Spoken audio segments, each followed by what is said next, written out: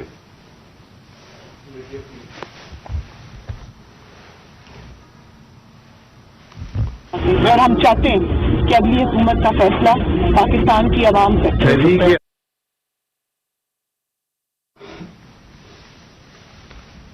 مجھے بتانے کا واپس نہیں ہے، کوئی ڈیل کر کے اقتدار نہیں چاہتے پاکستان میں۔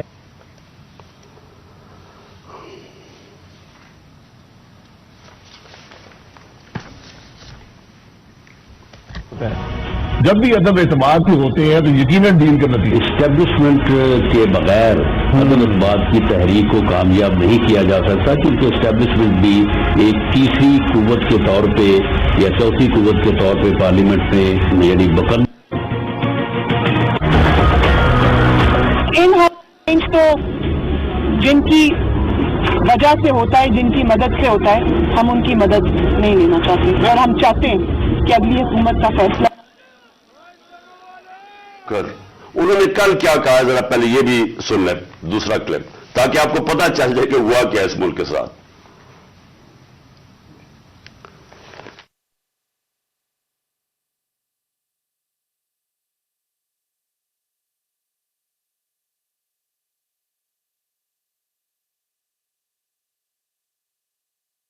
آپ کو بھی پتا ہے، مجھے بھی پتا ہے کہ باپ کی حمایت وہ کسی بھی اگر طرف ٹلٹ کرتے ہیں وہ اپنے سیاسی فیصلے کرنے میں آزاد۔ کیا ایم کیو ایم اس کی حمایت ہمیں مل سکتی تھی؟ میں سارا ہوا یہ پولیٹیکل پارٹی سے خود مینج کیا آپ کے خیال میں؟ بہت زیادہ خود مینج کیا، بہت زیادہ خود بھی مینج کیا، لیکن تھوڑا سا گڑ کے اندر میٹھے کے اندر تھوڑی سی اور شامل ہو گیا، پھر کیا؟ پھر اس کے بعد جو سیاسی مخالفین کے اوپر تشدد آج کل کے دور میں جو ہو رہا ہے، اس میں ہم ماؤتھ پیس بنے ہوئے ہیں۔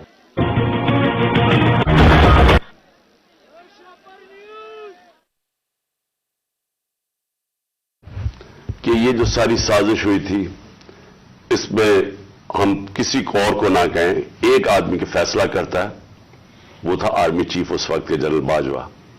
انہوں نے یہ فیصلہ کیا ہمیں ہٹانے کا۔ کیا وجہ تھی اس کے پیچھے؟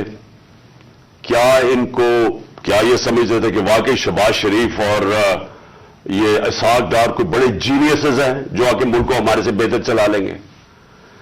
کیا وجہ تھی کہ انہوں نے ایک سٹنگ گورنمنٹ کو گرا دیا؟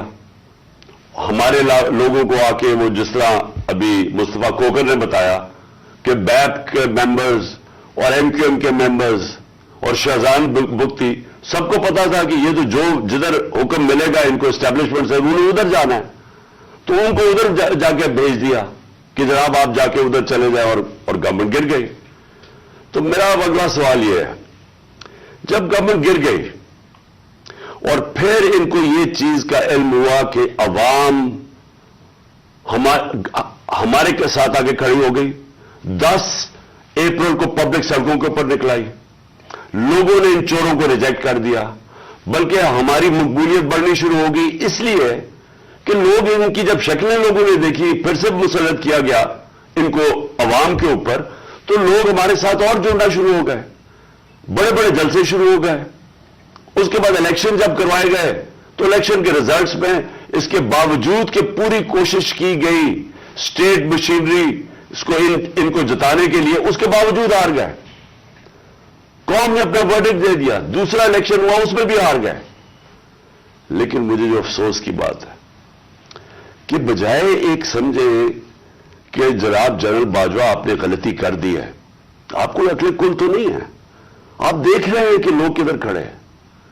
انہوں نے ہمارے اوپر جو ظلم کیا ہے، جس طرح ہمارے اوپر ظلم کیا گیا، میں آپ کو یقین دلاتا ہوں کہ جنرل مشرف کے مارشل لاء میں میں اپوزیشن میں تھا، مجھے انہوں نے جیل میں ڈالا. میں نے کہیں اس طرح کا ظلم نہیں دیکھا جنرل مشرف کے دور پہ جو یہ جنرل باجوہ نے ہمارے پہ کروایا. ہمارے لوگوں کے اوپر دھمکیاں، ٹیلی فون سے دھمکیاں آ رہی ہیں. وہ جو ہماری حمایت کرے یا جو ہمارے ساتھ میڈیا کے لوگ ہوں ان کے اوپر دھمکیاں.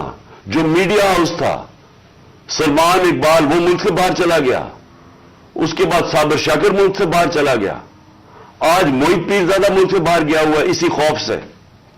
ارشد شریف، اتنی بڑی ٹریجڈی ہوئی ہے، اس کو جو دھمکیاں دی، کیا وجہ تھی اس کی؟ وہ ایک دیانتدار آدمی، وہ بتا رہا تھا کہ اس ملک کے ساتھ کیا ظلم ہوا ہے، کہ اچھی بلی گورنمنٹ آپ نے گرا کے چوروں کو بٹھا دیا. تو بجائے یہ کہ کریکٹ کرنا، ہمارے اوپر ظلم شروع ہو گیا.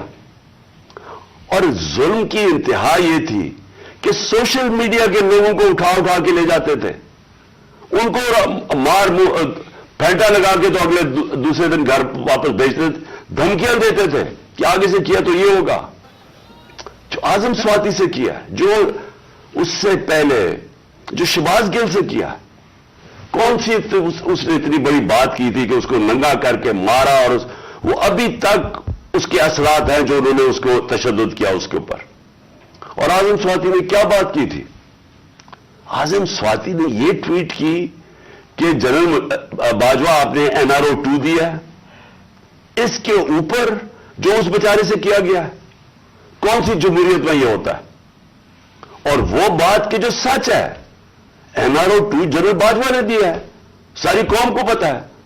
مجھے پتا ہے کہ میں جب کہتا رہا، جب میں گورنمنٹ میں تھا، میں جنرل باجوہ کو کہتا رہا کہ یہ 30 سال سے چوری کر رہے ہیں، ان کے اوپر کرپشن کیسز ہیں، نیب آپ کے نیچے ہے، آپ نیب کنٹرول کرتے ہیں، میرے نیچے ہی نہیں ہے، کیوں نہیں ان کے کیسز آگے بڑھاتے؟ پہلے تو ہمیں سارا وقت یہ بتاتے رہے کہ فکر نہ کریں سر، ہو رہا ہے سب کچھ، سر ابھی کچھ ہو رہا ہے، پہلے تو ہمیں یہ بتاتے رہے. آہستہ آہستہ ہمیں پتا چلا کہ ان کی تو کوئی نیت ہی نہیں ہے کرپشن کی. مجھے پھر کہنا شروع ہو گئے کہ جی آپ ملک کی اقتصادیات کو ٹھیک کریں، اکانومی کو ٹھیک کریں، بھول جائیں اس کو، یہ اکاؤنٹیبلٹی کو. کبھی کوئی مہذب معاشرہ یہ اجازت دیتا ہے کہ بڑے بڑے لوگ جو اربوں روپے کی چوری کریں، آپ کہیں ان کو بھول جائیں، ان کو NRO دے دیں، اور آپ چھوٹے چھوٹے چوروں کو پکڑنا شروع کریں اور سمجھیں کہ آپ کا ملک ترقی کر سکتا ہے؟ کیا چین پاگل ہے جنہوں نے 450 وزیروں کو جیلوں میں ڈالا ہے پچھلے چند سالوں میں؟ کیا جو پریزیڈنٹ شی جن پنگ ہے اس کو اسٹیٹسمین مانا جاتا ہے، اس نے وہ کام کر دیا جو دنیا میں کسی نے کیا ہی نہیں ہے. 70 کروڑ لوگوں کو اس نے غربت سے نکالا ہے چائنا میں پچھلے 30 سالوں میں. وہ اس کو کیا ضرورت پڑی ہے کہ جو کرپٹ منسٹر ان کو پکڑے، ان کا احتساب کرے؟ کیونکہ کوئی معاشرہ بھی کامیاب نہیں ہو سکتا جب تک رول آف لا نہیں ہوتا، جب تک انصاف نہیں ہوتا، جب تک آپ بڑے بڑے لوگوں کو، جو اصل تو نقصان ملک کو بڑے چور کرتے ہیں، آپ ان کو پکڑ نہیں رہے اور آپ کہیں گے نیچے سے یہ بیچارے چھوٹے چھوٹے لوگوں پٹواریوں کو پکڑتے رہے. اور یہ ہمارے سامنے ہوا. شہباز شریف کو بچایا گیا، اس کو اوپر اوپن اینڈ شٹ کیس تھا، اس کا 16 ارب روپے کا یہ جو FI کا کیس تھا، اس میں تو کوئی شک ہی نہیں تھا. اور اس کا جو بیٹا باہر بھاگ گیا، آج جو سلمان شہباز واپس آیا ہے، وہ کیوں باہر بھاگا تھا؟ جیسے ہی FIA نے اس سے سوال پوچھا کہ جناب بتائیے مقصود چپڑاسی اور نوکروں کے پاس اربوں روپے کدھر سے آئے، وہ ایک دم ملک سے باہر بھاگ گیا. اور اس کو ان ساروں کو واپس لایا جا رہا ہے. کیا ہوا؟ اس میں کوئی شک ہے کہ NRO 2 دے کے اس سارے ملک کا ایک جنرل مشرف نے نقصان کرایا تھا NRO 1 کا.